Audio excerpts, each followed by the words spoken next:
Hello friends, അകലെ latest review. Viswanathan sir രാജുവിനോട് ചോദിക്കും, അതൊക്കെ ഇരിക്കട്ടെ, കേരളത്തിൽ എത്ര ദിവസം കാണും രാജു? ഒരു 2 മാസം സാർ. അതിനിടയ്ക്ക് എനിക്ക് കുറച്ച് കാര്യങ്ങൾ ചെയ്തു തീർക്കാനുണ്ട്, അതൊക്കെ കഴിഞ്ഞിട്ടേ ഞാൻ പോകൂ. വെരി ഗുഡ് രാജു, പക്ഷേ കുറച്ച് ദിവസത്തേക്ക് ഈ ബിസിനസ് കാര്യങ്ങളുടെ ചൂടൊക്കെ ഒന്ന് ഇറക്കി വെക്ക്. ലൈഫല്ലേ മോനെ, ഒരു റിലാക്സേഷനൊക്കെ വേണ്ടേ? ഓഫീസ് കാര്യങ്ങളിൽ മാത്രം തളച്ചിടാതെ കുറച്ച് ദിവസം ലൈഫ് എൻജോയ് ചെയ്യാൻ നോക്ക്. മോളെ, രാജുവിനോടൊപ്പം നിന്ന് എന്തൊക്കെയാണോ വേണ്ടത് അതൊക്കെ നീ ചെയ്തു കൊടുക്കണം. തീർച്ചയായിട്ടും ഡാഡി എന്നിങ്ങനെ രോഷിനിയും പറയുന്നുണ്ട്. അപ്പോൾ ക്യാരി ഓൺ എന്ന് പറഞ്ഞിട്ട് വിശ്വനാഥൻ സാർ അങ്ങ് പോയി. രാജു രോഷിനിയോട് ചോദിക്കുന്നത്, അപ്പോഴെന്താണ് നമ്മുടെ നെക്സ്റ്റ് പ്ലാൻ? ഇന്റർവ്യൂ ആണ്, അതുകൊണ്ട് നമുക്ക് ക്യാമ്പിലോട്ട് പോകാം എന്നിങ്ങനെ രോഷിനിയും പറയുക. അങ്ങനെ രാജു ക്യാബിനിൽ വന്നിട്ട് ചുറ്റുപാടും ഇങ്ങനെ സന്തോഷത്തോടെ നോക്കുക. രോഷിനി ചോദിക്കുന്നു, എങ്ങനെയുണ്ട് രാജു? വളരെ ബ്യൂട്ടിഫുൾ ആയിട്ടുണ്ട്. രാജുവിൻ്റെ പിയെ ഒന്ന് പുറൂർക്കുന്നുണ്ട്. പതുക്കെ പറയാ, MDയുടെ മുഖം കണ്ടാൽ അറിയാം ഒട്ടും ഇഷ്ടപ്പെട്ടിട്ടില്ലെന്ന്. പിന്നെ എന്താണെന്ന് വെച്ചാൽ ഇവളെ ഒന്ന് വെറുതെ സൂചിപ്പിക്കാൻ വേണ്ടി വെറുതെ ഒരു ഉന്തും ഒരു തള്ളും. ഈശ്വരോ നമ. രാജു രോഷിനിയോട് പറയാം, രോഷിനി വളരെ ടാലൻറ്റഡ് ആണ്. താങ്ക് യു രാജു, എങ്കിൽ മാനേജിങ് സീറ്റിലോട്ടൊന്ന് ഇരുന്നാട്ടെ രാജു. പെട്ടെന്ന് രാജുവിൻ്റെ പിയെ പറയാം, സാറേ ഞാനൊരു കാര്യം പറയാം, സത്യമാണ് പറയുന്നത്, സാറിനൊന്നും തോന്നരുത്. സാറ് ഈ കസേരയിലോട്ട് ഇരുന്നപ്പോൾ എന്തൊരു രാജകലയാണെന്നറിയാവോ? സോപ്പിംഗ്. ഉടനെ നമ്മുടെ രാജു പറയാം, വേണ്ട സ്വാമി, എന്നെ സൂചിപ്പിക്കാനോ പുകഴ്ത്താനോ അല്ല ഞാൻ ശമ്പളം തരുന്നത്. രാജു ലണ്ടനിലോട്ട് തിരിച്ചു പോകുന്നുവെന്ന് കേട്ട് രോഷിനി ചോദിക്കുക. ലണ്ടനിലും UAE ഒക്കെ അല്ലേ എൻ്റെ ബിസിനസ്, അതുകൊണ്ട് തിരിച്ചു പോകണം രോഷിനി. അതുകൊണ്ട് എനിക്ക് തിരിച്ചു പോയേ പറ്റൂ. എങ്കിൽ രാജു, ഞാൻ എൻ്റെ അഭിപ്രായം ഒന്ന് പറയട്ടെ. അതിനെന്താ, രോഷിനിയുടെ അഭിപ്രായം എന്താണെന്ന് വെച്ചാൽ പറഞ്ഞു. രാജു തിരിച്ചു പോകരുത്. അത് കൊള്ളാം, അപ്പോഴെൻ്റെ അവിടുത്തെ ബിസിനസ്സൊക്കെയോ? അതാരെയെങ്കിലും ചുമതലപ്പെടുത്തി രാജു മാസത്തിൽ 1 വട്ടം പോയാൽ മതി. ഉടനെ താണ്ട PA മനസ്സിൽ പറയാം, എടി ഭയങ്കരി, ഇയാളെ കണ്ണൻ ചിരട്ടയെടുത്ത് തെണ്ടിക്കാനാണെന്ന് തോന്നുന്നു ഇവിടെ പരിപാടി. ആ ലണ്ടനിലും ഗൾഫിലും ഒക്കെ ഉള്ള കമ്പനി ഇവള് പൂട്ടിക്കും. ഒരു ചെറിയ കൊഞ്ചലോടെ രോഷിനി പറയാം, രാജു ഇവിടുന്ന് പോകരുതെന്നാ എൻ്റെ അഭിപ്രായം. രാജുവിൻ്റെ PA സ്വാമിക്ക് എന്തൊക്കെയോ തോന്നുന്നു. എന്നാ പിന്നെ ഇവളെ കല്യാണം കഴിച്ച് ഇവിടെ അങ്ങ് കൂട്. ഇതൊന്നും മുറുക്കെ പറയാൻ സ്വാമിക്ക് പറ്റില്ലല്ലോ, എല്ലാം ഹൃദയത്തിൽ വെച്ചിങ്ങനെ പതുക്കെ പറയുക. രോഷിനി പറയാ, മുറിവേറ്റ ഹൃദയമായിട്ടാണ് രാജു ഇവിടെ ഇരിക്കുന്നതെന്ന് എനിക്കറിയാം. ഉടനെ രാജു സ്വാമിയെ നോക്കിയിട്ട്, സ്വാമി ഒന്ന് പുറത്തു നിന്നേ, ഞാൻ വിളിക്കാം. ശരി സാറേ എന്നും പറഞ്ഞ് സ്വാമി പുറത്തോട്ട് പോവുക. രോഷിനി പറയുക, രാജു ഞാൻ പറഞ്ഞത് ശരിയല്ലേ? രാജുവിൻ്റെ മുഖത്തെ സങ്കടം എനിക്കിപ്പോഴും കാണാം. അനുഭവങ്ങളല്ലേ രോഷിനി എല്ലാം? ചെറിയ അനുഭവങ്ങളൊന്നും അല്ലല്ലോ രാജു. ഒരു ചെറുപ്പക്കാരനെയും അവൻ്റെ കുടുംബത്തെയും പിന്തുടർന്ന് വേട്ടയാടിയ സംഭവമല്ലേ അത്? കാശുള്ളവൻ കാശില്ലാത്തവനെ നശിപ്പിക്കാൻ ശ്രമിച്ച ഒരു കഥയാണത്. ആ കഥ രാജു ആരോടും പറഞ്ഞിട്ടില്ല. പക്ഷെ ഡാഡി അത് ആരിൽ നിന്നോ അറിഞ്ഞു. ഒരു രാത്രി ഡാഡി എൻ്റെ മുന്നിലിരുന്ന് വിഷമത്തോടെ ആ കഥ പറഞ്ഞപ്പോൾ അത് കേട്ട് ഞാൻ പൊട്ടി കരഞ്ഞുപോയി രാജു എന്താ ഒന്നും മിണ്ടാത്തേ? എന്ത് മിണ്ടാനാ രോഷിനി? അനുഭവിച്ച കാര്യങ്ങൾ ഇങ്ങനെ കേൾക്കുമല്ലേ? അതൊക്കെ അങ്ങ് വിടു രാജുവിനെയും രാജുവിൻ്റെ കുടുംബത്തെയും ദ്രോഹിച്ച ആ പ്രതാപ് വർമ്മയും അയാളുടെ മകളെയും വെറുതെ വിടരുത്. ഇതാ കിടക്കുന്ന തരികിടതോ. അപ്പോൾ ഇവിടെ ഉള്ളിലും ഇതൊക്കെയാണ്. അപ്പോൾ രാജുവിനെയും ഋതികയെ ഇവൾ അകറ്റും. പ്രതികാരം ചെയ്യണം രാജു ഇത് കേട്ടിട്ട് ഒന്നും മിണ്ടാതെ ഇങ്ങനെ ഇരിക്കുക. അവൻ്റെ മനസ്സിൻ്റെ നന്മ ഇവക്ക് വല്ലതും അറിയാവോ? എങ്ങനെയെങ്കിലും ആ വീടും പറമ്പും പ്രതാപനെ ഏൽപ്പിക്കണം, ഋതികയെ സ്വന്തമാക്കണം എന്നുള്ള ചിന്തയാണല്ലോ അവൻ്റെ മനസ്സിൽ. ഈ സമയം ആ ഓഫീസിൻ്റെ വാതക്കൽ പല്ലവി ഋതികയും കാത്തു നിൽക്കുവാണ്. ഈ ഋതിക എന്താ ഇത്രയും താമസിക്കുന്നത്? ഇന്റർവ്യൂ തുടങ്ങാൻ സമയമായല്ലോ.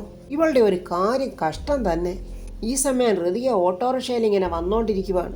സ്വാമി വെളിയിലോട്ട് വന്നിങ്ങനെ എത്തി നോക്കുമ്പോൾ പല്ലവി അവിടെ നിൽക്കുന്നു. ഒരു ചെറിയ കള്ളലക്ഷണവും ഒരു റൊമാൻസും ഒക്കെ നമ്മുടെ സ്വാമിക്കുണ്ട്. പല്ലവിയെ നോക്കിയിട്ട് മനസ്സിൽ പറയുന്നു, വെയിൽ കൊള്ളുന്ന ഒറ്റ മൈന.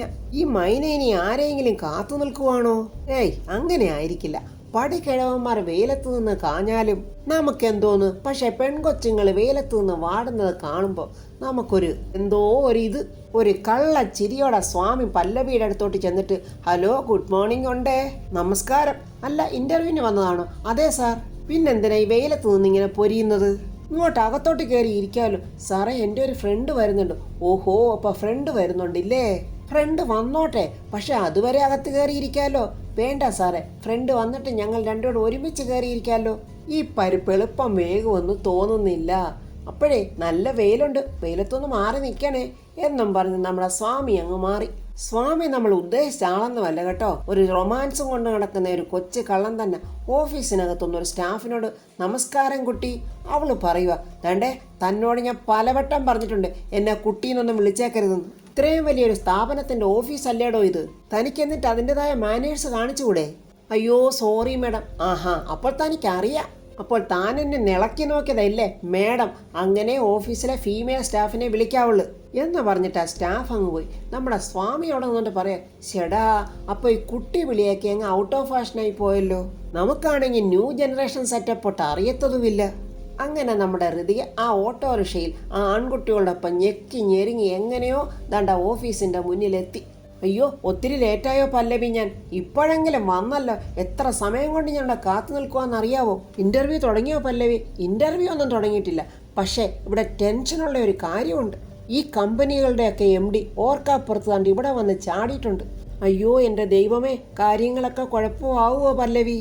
അതെ, അയാൾ ലോകമെങ്ങും അറിയപ്പെടുന്ന വലിയ ബിസിനസ്സുകാരന്. R V എമ്മോ?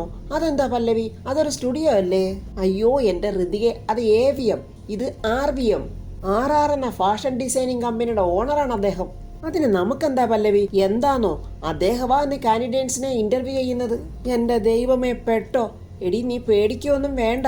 ഒരു പക്ഷെ അയാൾ നല്ലവനാണെങ്കിലോ? സങ്കടത്തോടെ നമ്മുടെ ഹൃതിക പറയാം, പല്ലവി എനിക്കിപ്പോൾ ഒരു ജോലി വലിയ ഇമ്പോർട്ടൻ്റാ. എൻ്റെ കാര്യങ്ങളൊക്കെ നീ കരുതുന്ന പോലെ അല്ല. എല്ലാം എനിക്കറിയാൻ ഹൃതിയെ. ഞങ്ങളെല്ലാവരും കൂടെ ഇപ്പോഴൊരു ഔട്ട് ഹൗസിലാണ് താമസിക്കുന്നത്. എൻ്റെ അച്ഛനാണെങ്കിലേ തറവാട്ടിലോട്ട് താമസം മാറാൻ സമ്മതിക്കില്ല. സൂര്യമംഗലം കോവിലകത്തിനാണെങ്കിൽ പല കൊട്ടാരങ്ങളും ഉണ്ട്. അതൊക്കെ അമ്മയുടെയും അമ്മുമ്മയുടെയും ആണെന്നും പറഞ്ഞ് അച്ഛൻ വരില്ല.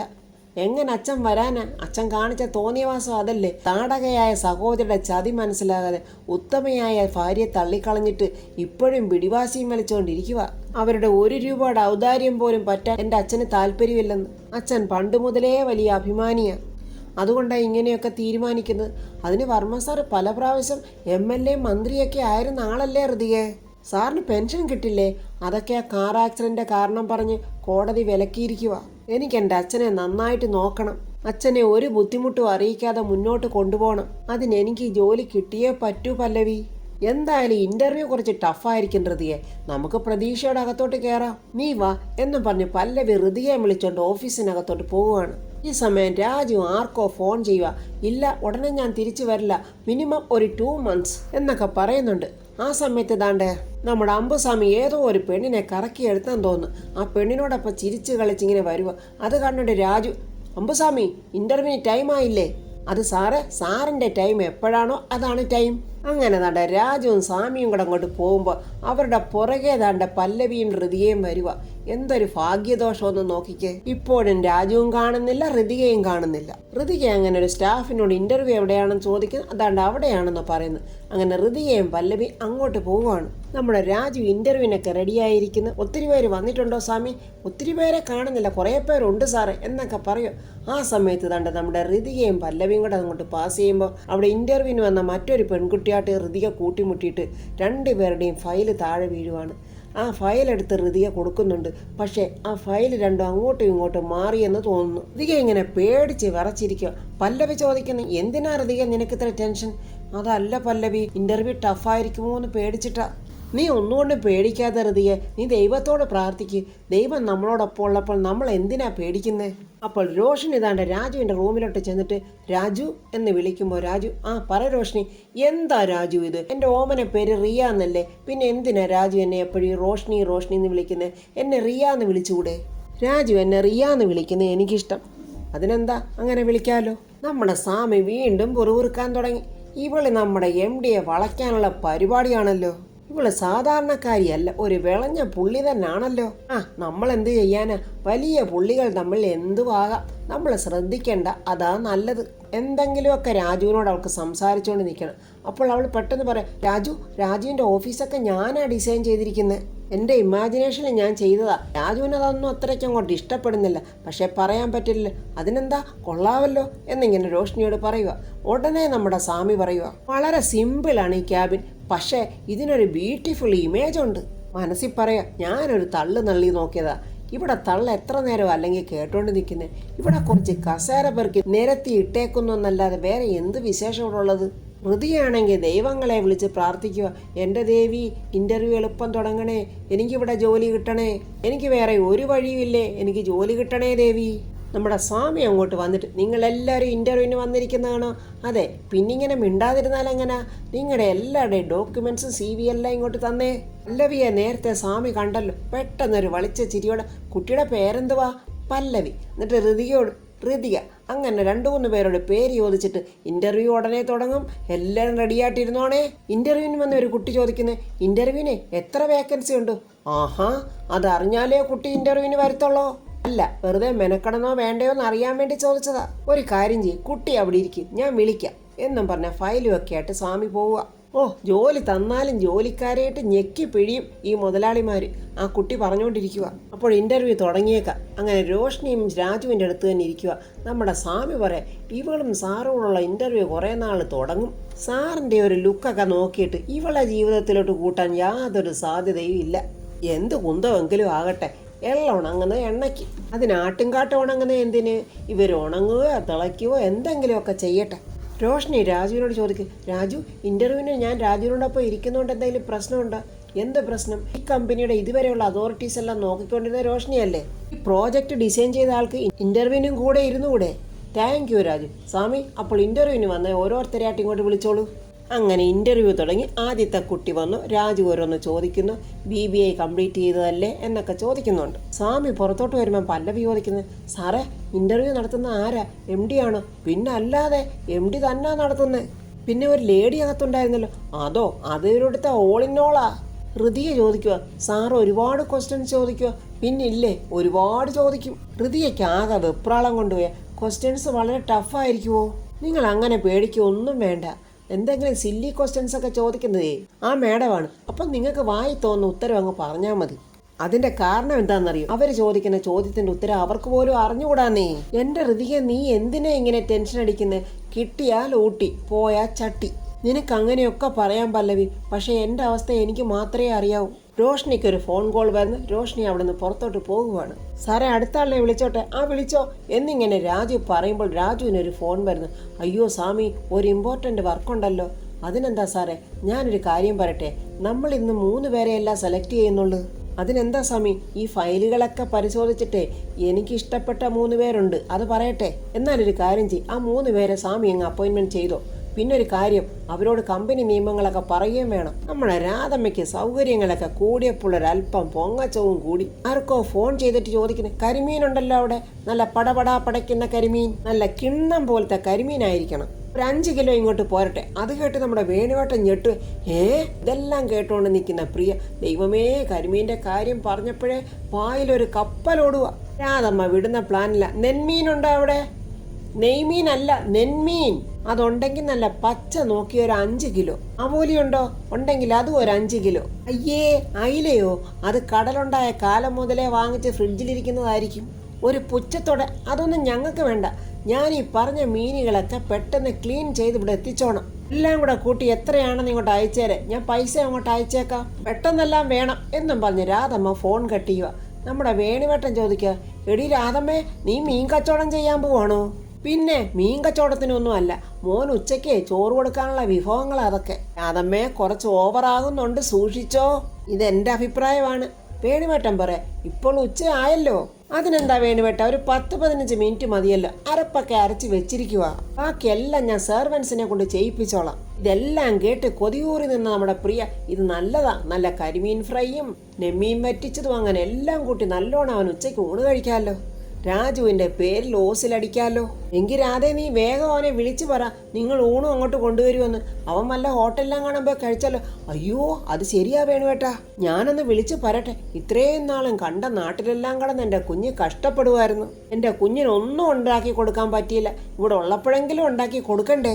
രാധമ്മ ഉടനെ രാജുവിനെ വിളിച്ചിട്ട്, മോനെ, നീ ഊണ് കഴിച്ചോ? ഇല്ല. എങ്കിൽ നീ പുറത്തൊന്നും പോയി കഴിക്കല്ലേ, അമ്മ ഊണ് കൊണ്ടുവരുന്നുണ്ട്. മോനിഷ്ടമുള്ള കരിമീൻ ഫ്രൈ, ചെമ്മീൻ ഫ്രൈ, അങ്ങനെ കുറേ ലിസ്റ്റ് പറയുന്നു. എങ്കിൽ അമ്മ ഒരു കാര്യം ചെയ്യും, എല്ലാം കൂടെ പാക്ക് ചെയ്ത് കാറിൽ ഇങ്ങോട്ട് കൊടുത്തു വിട്ടെ. അത് പറ്റില്ല, എൻ്റെ മോന് ചോറും കൊണ്ട് അമ്മയാ വരുന്നത്. രാജു, അമ്മ മാത്രമല്ല ഞാനും വരും. പ്രിയ വിളിച്ച് കൂവുന്നുണ്ട്. എന്നാൽ നിങ്ങൾ 2 പേരും കൂടി ഇങ്ങോട്ട് വാ.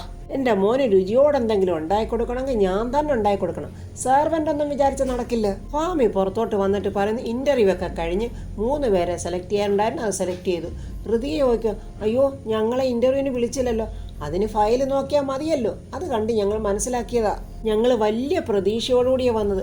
അയ്യോ, അപ്പോയിൻമെന്റ് ചെയ്തതിൽ ഒന്നാമത്തത് മേഡമാണ്. ഹൃതിക ഇങ്ങനെ വെപ്രാളത്തോടെ നോക്കുക. എന്താ, വിശ്വാസമായില്ലേ? ധൈര്യത്തോടെ വിശ്വസിച്ചോ. ആ 3 പേരിൽ ഒരാൾ മേഡമാണ്. മേഡത്തിന്റെ ഫയൽ കണ്ടപ്പോഴേ MD അപ്പോയിന്റ് ചെയ്തു. പല്ലവി ചോദിക്കുക, അപ്പോൾ ബാക്കി 2 പേരാരാ? അയ്യോ, അത് ഈ വെപ്രാളത്തിനിടയ്ക്ക് ഞാൻ പറഞ്ഞില്ല. അടുത്തയാൾ പല്ലവി ജയകുമാർ. പല്ലവിയുടെയും ഹൃതികയുടെയും ഒരു സന്തോഷം കാണാം. 3-മത്തെ ആള് ആഗ്രയ പവിത്ര. ആ കുട്ടി ഉടനെ പറയാം, നമ്മൾ കൂട്ടിയിടിച്ചപ്പോഴേ ഞാൻ വിചാരിച്ചതാ നമ്മൾ തമ്മിൽ കാണുമെന്ന്. ചിലപ്പോൾ ഇവരെ 2 പേരുടെയും ഫയലായിരിക്കും മാറി അവിടെ ചെന്നിരിക്കുന്നത്. അപ്പോൾ ഫ്രണ്ട്സ്, നമ്മുടെ ഹൃതികയ്ക്കും പല്ലവിക്കും ജോലി അവിടെ കിട്ടിയെന്നാണ് പറയുന്നത്. ഇനി എന്തായിരിക്കും റോഷ്നിയുടെ തീരുമാനം? റോഷ്നി ഇത് വല്ലതും മാറ്റി മറിക്കുമോ? ഹൃതികയെ അവിടുന്ന് പറഞ്ഞു വിടുമോ? അതിനു മുമ്പ് തന്നെ നമ്മുടെ രാധമ്മയും പ്രിയയും കൂടെ രാജുവിനുള്ള ആഹാരമായിട്ട് അങ്ങോട്ട് വരുമ്പോൾ ഹൃതികയെ അവിടെ കാണാൻ വെച്ച് കാണുമോ? കണ്ടാൽ എന്തായിരിക്കും നടക്കാൻ പോകുന്നത് എന്നൊക്കെയുള്ള അറിയാനായി നമുക്ക് നാളത്തെ റിവ്യൂ കാണാം. എൻ്റെ ഈ റിവ്യൂ ഇഷ്ടപ്പെട്ടാൽ ലൈക്കും കമൻസും, സബ്സ്ക്രൈബ് ചെയ്യാത്തവർ സബ്സ്ക്രൈബ് ചെയ്യണേ.